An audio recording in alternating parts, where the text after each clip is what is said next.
Channel کو یہاں سے سبسکرائب کریں اور یہ بیل آئیکن پر بھی کلک کر دیں تاکہ ہر آنے والی ویڈیو سب سے پہلے آپ کو مل سکے۔ یہ میرا نیا چینل ہے خوابوں کی تعبیر راشد عطاری، اس کو بھی سبسکرائب کریں۔ انشاءاللہ آپ کو بڑی اچھی باتیں ملیں گی۔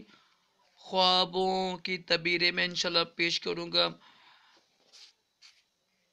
بسم اللہ الرحمن الرحیم، صلو علی الحبیب صلی اللہ علی محمد۔ راشد عطاری خوابوں کی تعبیر لے کے پیش خدمت ہے۔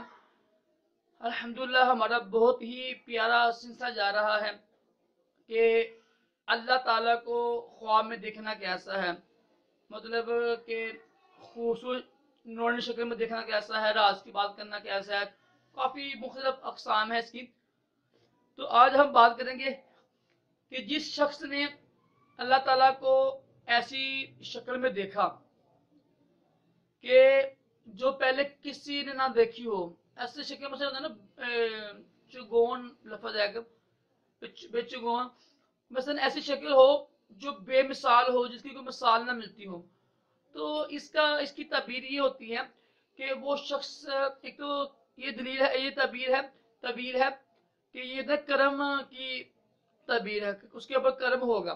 ایک یہ ہے کہ وہ دنیا میں نا وہ خوف غم سے دور رہے گا اور جنت میں انشاءاللہ عزوجل رب کا دیدار بھی کرے گا بیداری میں۔ تو جنت میں بیداری میں دیدار ہوگا نا، تو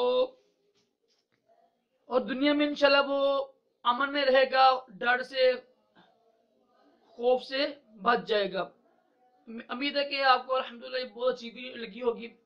انشاءاللہ آگے ہم سرکار مدینہ صلی اللہ تعالی علیہ وسلم کی مثلا وہ کس طرح زیارت کرنا، اس کا کیا حکم ہے، اس کی کیا تعبیر ہے، انشاءاللہ بہت سنیں گے۔ دیکھیے ضروری نہیں ہوتا کہ ہر اللہ کے ولی کو، نبی کو یا اللہ کو ہر حال میں دیکھنا اچھا ہوتا ہے، ٹھیک ہے۔ خواب اچھا ہوتا ہے لیکن اس کی تعبیر غلط ہوتی ہے، ٹھیک ہے۔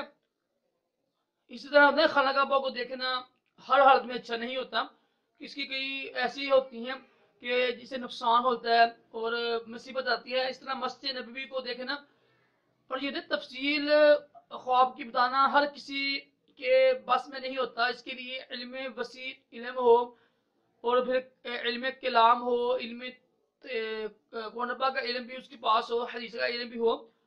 یہ ستارے ہوتے ہیں کہ آج کون سی تاریخ ہے، کس مہینے کی تاریخ ہے اور کس ستارے پر یہ اثر کر رہی ہے، یہ پاس ہونا بھی ضروری ہوتا ہے۔ ویڈیو کو لائک کریں، شیئر کریں۔